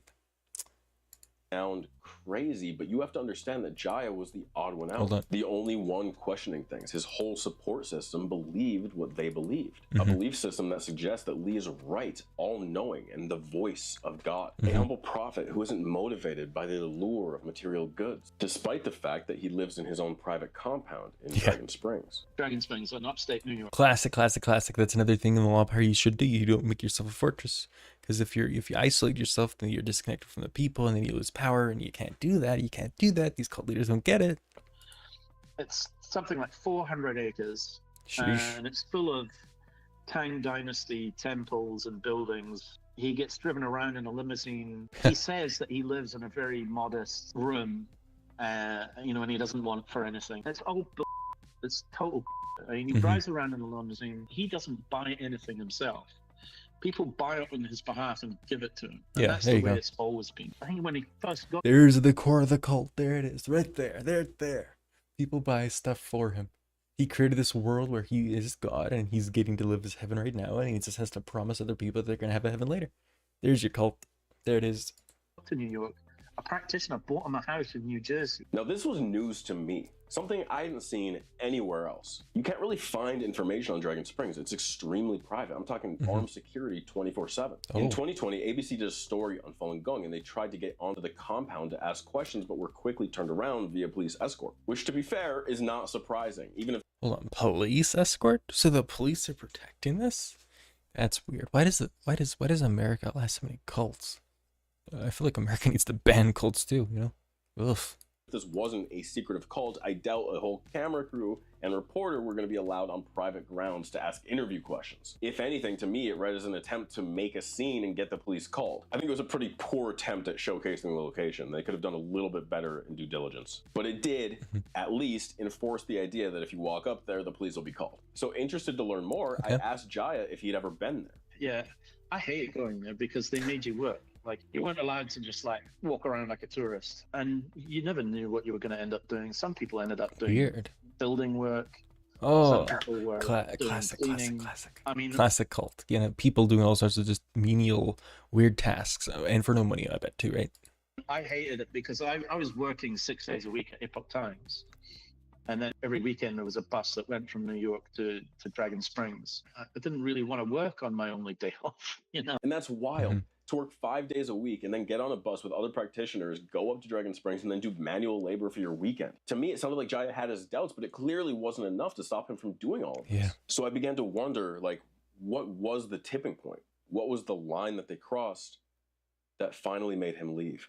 And could you talk a little bit about what your breaking point was and how you separated? So, in 2008, my father became very ill. And because we were practitioners, we all ignored it. Oh, it's just his karma, he'll get through it, blah, blah, blah. And Dad was complaining of a sore stomach. And I was like, that's weird. Why is Dad complaining about a sore stomach? Like, who gives a I thought that was strange because my dad was a very stoic person and was not the type of person to complain about anything, about any ailment that he was having. Anyway, I hadn't seen him for a few months. We had a family holiday up in Scotland. And my wife and I, we were the last to arrive, and I said to my brothers, and I said, "Where's Dad?" "Oh, he's not feeling very well. He's in his room." So I went to his room, Oh no, and I please was don't. so shocked. His belly was distended like he was pregnant, and he was yellow, and I was like, his eyes were yellow, his skin was yellow. I was just like, oh my God. I was so angry at my brother. I was like, what? Why haven't you taken him to hospital? He's clearly really, really sick here. And I scolded my family. I was very angry. Yeah. And I drove him to hospital with my wife, and they took one look at him and said, "You need to get him down. You need to get him down to London." They said, "We can provide you with a helicopter, but that's going to be very expensive. You'll probably end up paying £5,000 for that." And I said, "Okay, well, I'll drive him down now." So I drove him down that night. We just didn't go Wait, back hold to on. the holiday home. We just went straight. They don't have England hospitals seem like trash. If this was an American hospital, you take him there, they're gonna treat him, and if they can't, then they're gonna air vac him. Sure, helicopter, okay, expensive, insurance, okay, but once they take him into the care, you can't just take him back. Then, because then they would transport him by ambulance.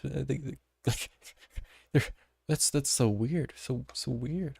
Also, I also just couldn't imagine, like, something I thought of during this whole story is like, if I was in this cult and I've been to this the leader, the god's compound before, when I have can have close contact with him, like, I'm calling up the god and we're gonna say, hey, fix my dad, and then you get ignored, and then that's when you don't believe in the cult. Down to London, and we admitted him on Friday night. Good. And then by Monday afternoon, they were telling us that he had a couple of months to live. And the whole time he refused medication. We went into a hospice, for him to pass away peacefully. And he still refused medication, and he was in a lot of pain. And it was really hard to watch. And I said to the nurse, I said, "Look, can you do something?" And they said, "Look, what we do in this situation is we just give them morphine until they die." And so that's what happened to him. The reaction from practitioners was quite shocking. Some were like, "Well, that's his karma. That's what he deserved." Some were like to me, like, why are you so upset? You shouldn't be attacked. One of the big things, one of the big teachings about Falun Gong is not being attached and being not emotionally moved by anything. That's another classic thing with other cults too. Like, you're somehow supposed to not be sad, like when people die or something. That's insane, isn't it? So when anything happens, you're not happy, you're not sad, you're unmoved, you're focused, you're in the present period. So I was accused of being emotionally attached, and and I was like, "Well, excuse me, my father died. Do you mind if I'm sad for a moment?" He was a veteran practitioner, right? He was one of the oldest, longest running practitioners in the country, and he had done so much for Falun Gong. He had traveled around the world, challenging governments, doing human rights work, and the lack of respect for him and his work was appalling. I think like a handful of practitioners showed up to his funeral, and I was like, wow, this is unbelievable. There's got to be, at least 1,000 practitioners in the UK that knew him. Everybody knew him. Robert was a force of nature. Track your cat's litter box behavior. I don't even have a cat. What is this? And that was the final straw. That was like, I was like, this, I've got to get out. I've got to get out of this. And I'd just been married a year. She had quite a heavy landing into our relationship. Having my father pass away because of a cult, I mean, yeah, it was difficult. And I could see that I was fully involved with the New York headquarters. And it was at that point we had a conversation, and she sort of even brought up the question of divorce. Oh. And I was like, okay, that's it. I'm leaving. And he did. It took him a few months to get everything together, but he did make it back to New Zealand. That's good. Things weren't suddenly better. There was and still is a lot of trauma for him to unpack. Absolutely. And a ton of deprogramming that he needed to do in an attempt to distance himself from this organization. And he mentioned it earlier, but it wasn't until years later that he finally accepted it was a cult. But that doesn't mean he abandoned every belief he gained during that time. There's a big part of the story that we haven't explored yet that claims the CCP is allegedly using prisoners in a multinational organ harvesting ring. Right. This is something that's on almost every single piece of Falun Gong collateral. This is a claim that my old professor taught me, that I was told about in the park. I've heard that too other before. Practitioners have told me about in other settings. Something that's alleged in the touring dance show Shen Yun, and something that Jaya, at least, still fully believes. I'll tell you something that I do believe, and that's the organ harvesting. And that is a story in itself. I went all over the world. I interviewed over 400 refugees. I went undercover with the Tibetan government in exile. I shadowed their secret police. I interviewed Chinese policemen that had escaped from China because they were involved. Okay, I just gotta say and take a stop for a second. You're shadowing the secret police. Come on, they're not letting you shadow secret police. You're some guy from some other country. Why are they letting you follow their secret police? That makes no sense at all. In organ harvesting and didn't want to be, and so they left the country. I met a Uyghur policeman who said that he was part of a team that I've heard it, yeah, from the Uyghur people. They were harvesting. I saw some news article about that, but I don't know. A lot of people say it. I mean, there's got to be some sort of somehow truth to it, right? killed, executed prisoners for their organs. Now, obviously, that's a lot. And it's something that I don't fully personally believe, and I'll get into why in just a moment. But first, I want to say how thankful I am to Jaya for sharing his story and his experiences with me. He has an incredible story and a life that's so unbelievable that if he didn't provide proof for some of the stuff, I wouldn't have believed it. Well, Jaya and I didn't have enough time to fully go in depth to talk about his investigation. He did send me a lot of the information that he had found. And I looked into the book that he had mentioned doing research for. And I'll get into all of that shortly. Because for me personally, I find the organ harvesting narrative a bit difficult to buy. And to understand why, we have to go back to my first interactions with Falun Gong. The documentary that I first watched in college was about these allegations framed as a human rights issue that no one is paying attention to. That was in 2016, and I believed that narrative until 2024 when I really started to look at the evidence and immerse myself in this organization. I think the best way to start explaining my viewpoint on this is by first explaining how the narrative came to be in the first place. So after the crackdown in 1999, Falun Gong's own media started to report that imprisoned practitioners were being harvested for their organs. A claim that, much like Julius Randle's playoff performances, never really went anywhere. Well, that is until 2006, because in March of that year, the Epoch Times, of course it was the Epoch Times, dropped what would become their most successful article to date. An article that alleged Suzhou Tanthambrosis Hospital in Shenyang was harvesting the organs of Falun Gong practitioners. A claim that sparked international attention and led to the Coalition to Investigate Persecution of Falun Gong in China, or CIPFG, a non-governmental organization established by the Falun Dafa Association. The CIPFG then reached out to two Canadian human rights activists, David Kilgore and David Matas, to independently investigate the claim that they made. Now, these two are an interesting pair. Both born in Winnipeg just 2 years apart, 1941 and 1943 respectively. Both received bachelors from the University of Winnipeg in 1961 and 1963. And both... What is gonna say? What a great picture. It's David crazy. Matas, to independently investigate the claim that they made. Now, these two are an interesting pair. Both born in Winnipeg just 2 years apart, 1941 and 1943 respectively. Both received bachelors from the University of Winnipeg in 1961 and 1963. And both went on to dedicate their careers to fighting human rights violations. Together, they co-authored what would become known as the Kilgore-Matas Report that first published in 2006. Now, this thing is long. The original version is 66 pages and is still available for anybody to read online. An expanded version in 2007 brought it to around 130 pages, and it was later transformed into the 2009 book, Bloody Harvest. Now, I do have some personal speculation regarding just how independent this report was. After all, the CIPFG, which again was founded by the Falun Dafa Association, which according to IRS records receives hundreds of thousands of dollars in grants from an organization called the Friends of the Falun Gong, a nonprofit created to support the movement's causes. Friends of Falun Gong has also donated... I mean, see, I mean, this is garbage. This is fake. Yeah. Like... I'm sure there's other places you can look into. Like, I'm sure the US has looked into this themselves, or even like other countries. And I feel like if it was actually happening, there would probably be more people that know about it, right? You wouldn't need some weird article published by some paid off people Hey, what's really funny is all these cults just end up going through just getting insane amounts of money. They're just getting paid, and it's how they like get their power. You know, that's what it all just comes from. The money. That's what they're doing it for. These people wrote these articles for money. Falun Gong. They're getting more money if they make these negative articles about China, and then they can get more members. And you know, it's like the easy thing to get behind is, oh, you don't want to work at harvesting, so join us, and we're going to protest against organ harvesting, so to speak. And then that's to get the people in, and then you get it. It's crazy.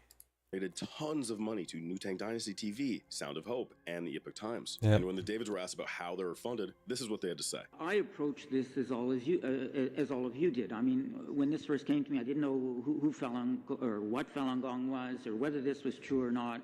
And I slowly worked my way into it. And one of the things I realized, Chinese government, Communist Party calls Falun Gong an organization, but it's not. It's a set of exercises with a spiritual No, but it is a group. which anybody can do, start at any time, stop at any time, not join anything, do it on their own.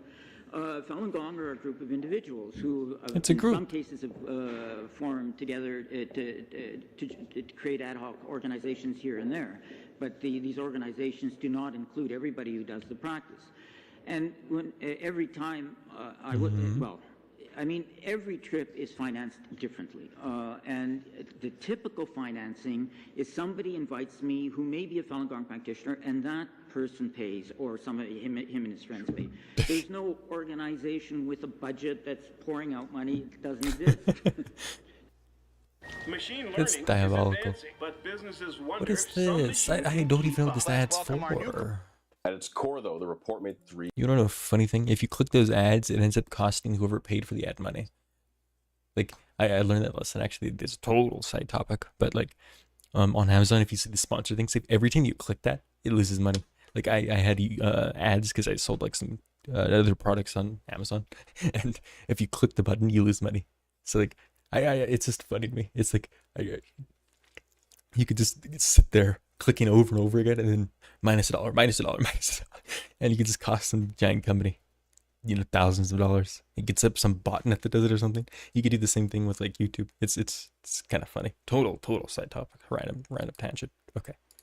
Key allegations. One, that imprisoned Falun Gong practitioners were being harvested. Two, that practice was sanctioned or at least known about by the CCP and allowed to happen. And three, those organs were being sold to people who wanted an organ transplant. Often wealthy foreigners, as if they were getting a Turkish hair implant, which isn't off the table. And their main piece of evidence was this. According to the Kilgore-Matas report, they reviewed transplant data from before and after the 1999 crackdown. From 1994 to 1999, they estimated under 18,000 transplants would have taken place during that period. But in 2000 to 2005, that number jumped all the way to 60,000. They also pointed to hospital records and promotional material that said in 1999 only 9 liver transplants had been completed, and by 2005 that number had skyrocketed to 2,248, which, to be fair, is a bigger number. True. They also reported something pretty shocking, that wait times went from months and years to weeks and days, which they argued implied the existence of a live donor pool, especially when they believed that there was no significant change in donor policy, no widespread voluntary donation system, and no dramatic increase in executed prisoners. And it is important to note that China itself in 2005 admitted that most of their organ transplants came from executed prisoners, specifically death row inmates. Hong Shoufu, the then Deputy Minister of Health, admitted that about 95% of transplants came from executed prisoners. They began with the 60,000, the total number of confirmed transplants from 2000 to 2005. They then roughly estimated the number of explainable donors from executed prisoners or voluntary Makes donation. sense. And the number they came up with was 18,500. So they took that 60,000 and subtracted the 18,500 number to get the 41,500 unexplainable organs. Essentially meaning that if they were right, 41,500 organs would have been sourced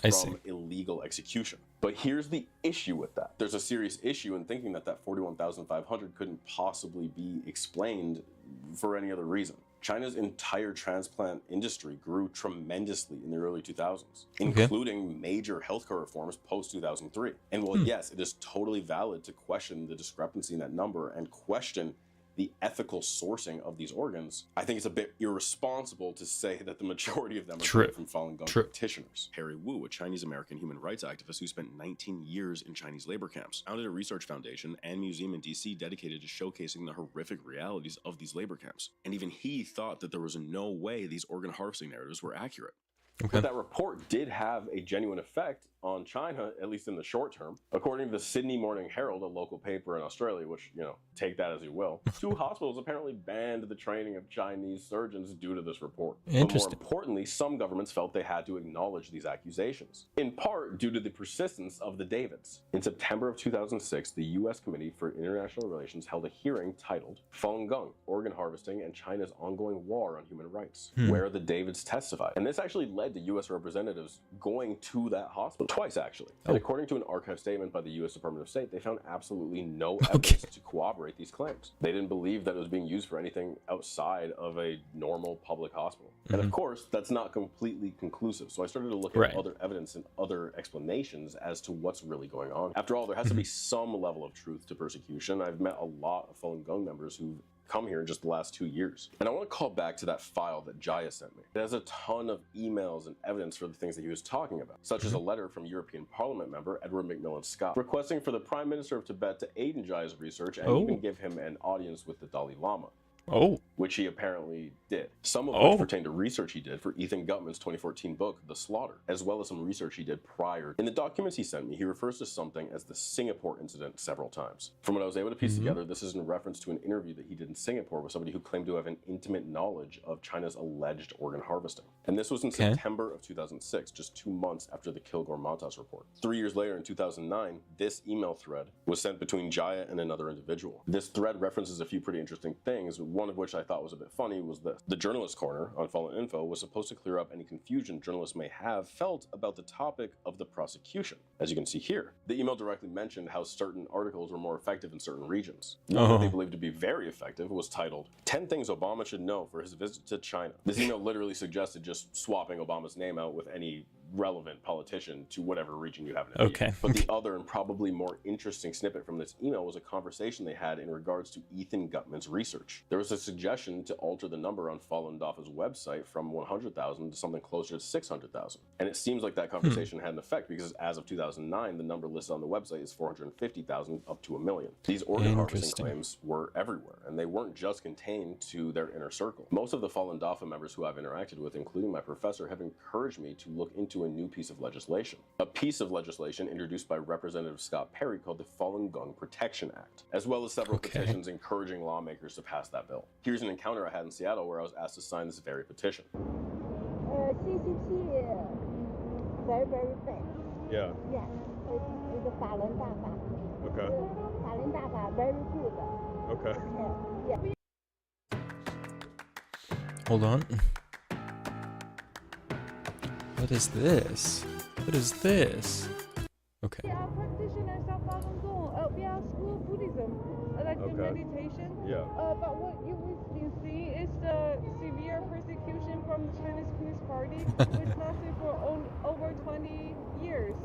So the worst thing is the live organ harvesting. That is what we are writing signature for. Like that's their big issue. Take practitioners into jail and take their organ when they're still alive, and sell the organ all over the world for money. The US, okay.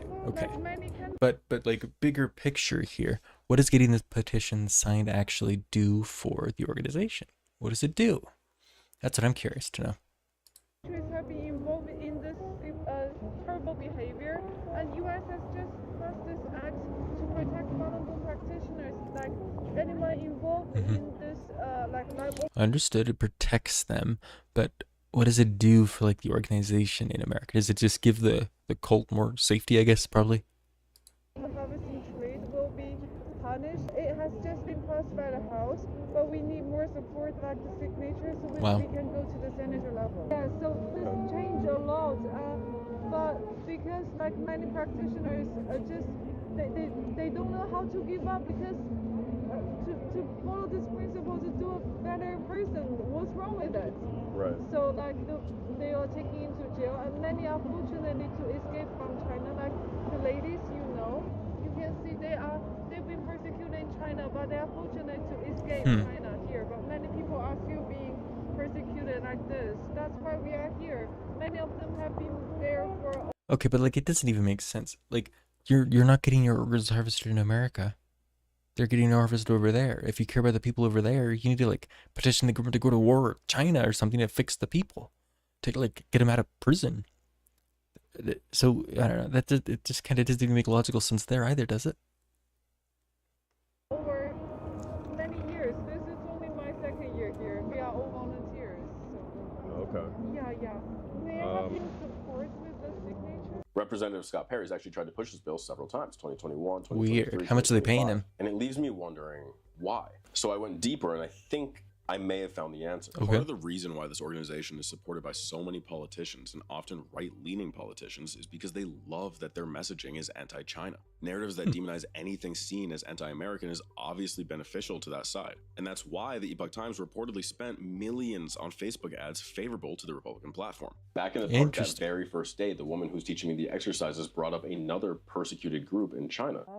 If you talk about, you can see the type our officials, they talk about Tibetans, they talk about the Uyghur peoples, right? Like, very hard to talk about. Because the biggest group is 100 million people. It's out from people from all walks of life.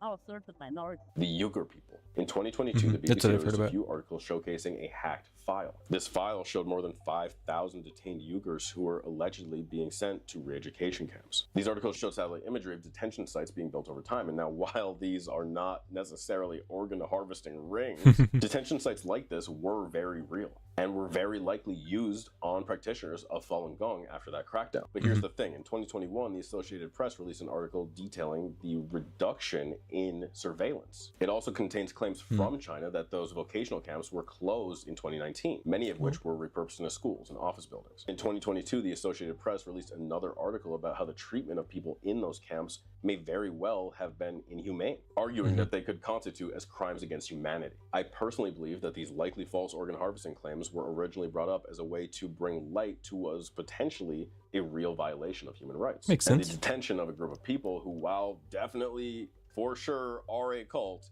followed a guy who at the time, like pre-1999, was mostly harmless. But, and there's a big but here, as people were put into these re-education camps, it sparked a movement within Falun Gong that became obsessed with revenge on the CCP. A movement that is now more aligned with misinformation and propaganda than any truth. A movement that has now become dangerous to its members with isolationist beliefs and wild denial of medicine. And that movement has branched into a multinational news program and traveling dance show. And as I think about my experiences and my conversations with members, I'm left wondering how this whole thing has changed me. If you told me a year ago that I'd be meditating in a park with people who believe that alien technology is the reason for all of human corruption, I'd probably think that, yeah, that makes some sense. But I don't think I would have held the perspective that I do right now. Going into this, I was so focused on the why, right? Like, why would somebody join a cult and what would make them stay in it? And I can't help but to think about how welcoming everybody I spoke to was. Their eagerness to invite me in, share their community, and share their struggles with me. That sense of community and purpose really binds people together, especially in this case where their purpose is this never-ending battle against the CCP. Because fear really binds people, and for the most part, practitioners... You know, actually, that's a really good point right there. I feel like that's really what it's all about. Their enemy is the CCP. It's all focused on that. That's one of the 48 laws of power, you know. They have this specific enemy, and they're just focused on that one thing, this one, you know, group of people, the CCP itself, right? And everything's pointed against that. All the people collectively agree that that's the enemy, and so they're going to be perpetually locked in, you know? Makes sense. It makes sense. It fits the laws of power.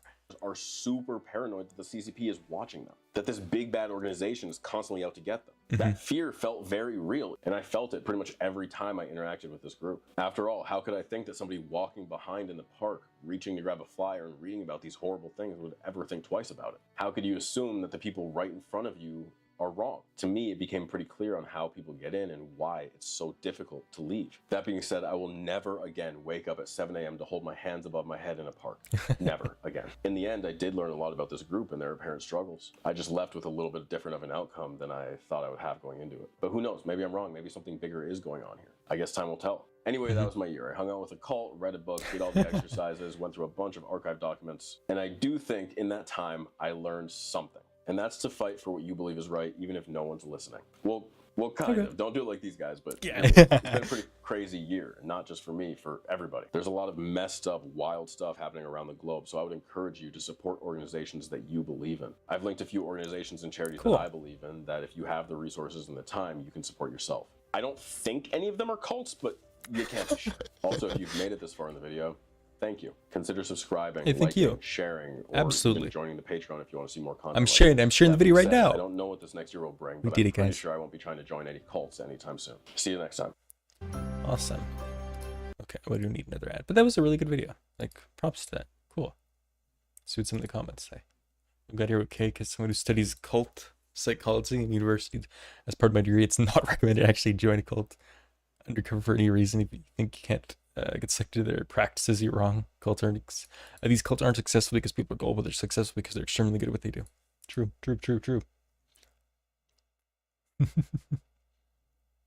You know, I'm just curious when this leader guy will end up dying. You know what I mean? They're God, and then what happens? You know, how they explain the cult after that? Is it gonna just fall apart? I don't know. Good video though. Elijah Lemard. Lemard. Yeah. Cool video. Props. Definitely check it out. I'll have it linked in the description for you guys. Yeah. I don't think I'm gonna go see their Shenyun thing now, but wow. Thanks for ever stuck through that whole video of mine. And yeah. Appreciate you watching. Have a good rest of your day. See ya.